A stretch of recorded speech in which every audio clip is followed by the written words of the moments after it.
in the year of the crash in 2002, Goldman made they paid out $6.7 billion in bonuses and compensation, which was only slightly less than the year before. So they made enormous profits throughout this entire debacle, and they made it money going in, they made it money going out. So then we move on to the tech thing happens, and then we have this housing bubble, which again, a lot of factors.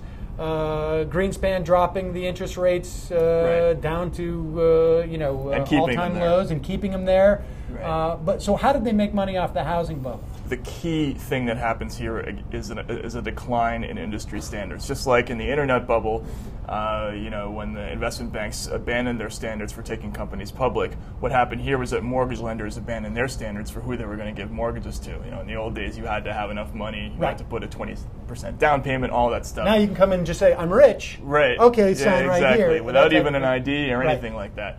Well, how does that happen? Okay, obviously, it requires that the mortgage lenders completely lose their minds, but it wouldn't happen unless the investment banks like Goldman Sachs found a secondary market for these mortgages. Obviously, no bank is going to go and give $1 million mortgage to some meth addict who they know is not going to be able to pay 6 months down the road, because they don't want to hold that loan. They're going to lose money.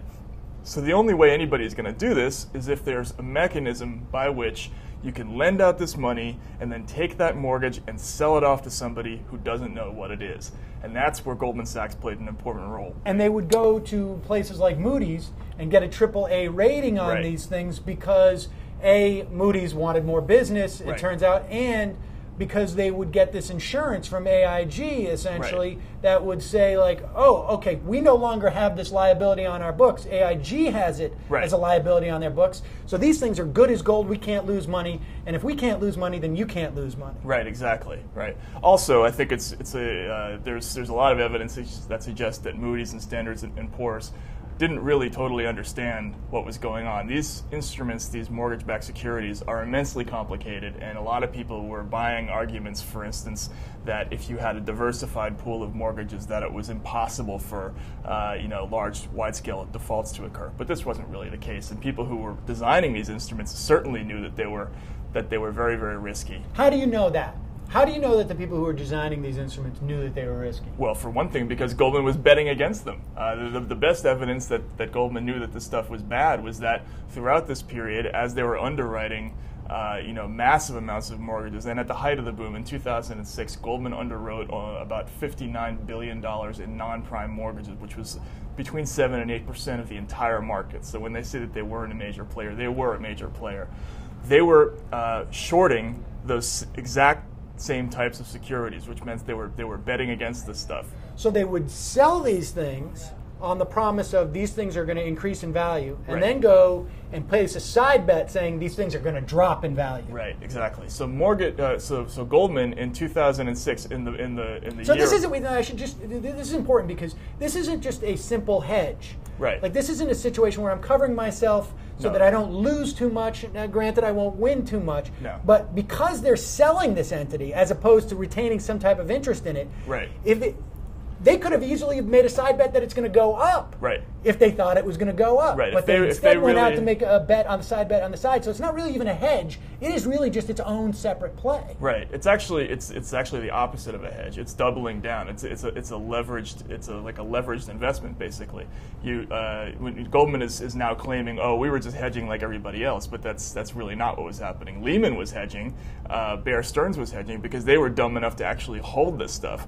But Goldman was the one bank on Wall Street that was trafficking in massive amounts of these bad mortgages and had enough sense to know that it was crap and had enough sense to bet against it. So they made the money in selling the product, and then when it all came tumbling down, they made another round of money on it's falling apart. Well, they made money on its falling apart because, again, like you said, they took out insurance with AIG, and when they weren't able to collect on all that insurance because AIG was about to go underground, what did? They called up their former boss, Hank Paulson, who was Bush's Treasury Secretary, and he engineers a taxpayer-funded bailout of AIG and channels $13 billion or so straight to Goldman Sachs via the AIG bailout. Now, it was funny. I watched an interview with Charlie Rose interviewing David Boies, ostensibly about his work on this Proposition 8 thing. And this was about 2 or 3 weeks ago. And in the middle of the interview, I don't know how it came up, but they were talking about the bailout. And Boies said, and of course, the 16, I mean, I've heard people say 16 billion. Right, yeah. The money that went to AIG, of course, was just another way of bailing out, but it was politically more tenable. Right. And I just was like, what? Right. Wait a second. I've been saying that, but so they all know. This isn't this, and it wasn't even, he felt even hesitant to say this in public. Yeah, this is important to remember. AIG went under because the way that their deals were structured, if their credit rating went down, which it did in September, they were forced to post collateral. They were forced to show all their debtors, all their creditors, that they had a certain amount of cash. This is called collateral calls. What was one of the companies that made that collateral call? Goldman Sachs. Goldman Sachs had a deal with AIG. They made a collateral call, which forced AIG into a tailspin, which again it triggers the government bailout.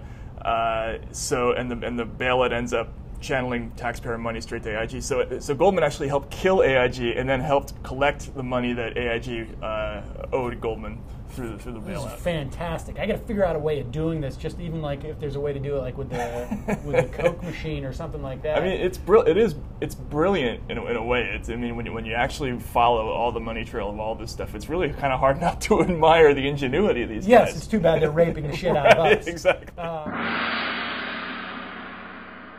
Supply is at its highest level in 20 years, and demand is at its lowest level in 10 years. So prices should be plummeting right now, but they're actually going up.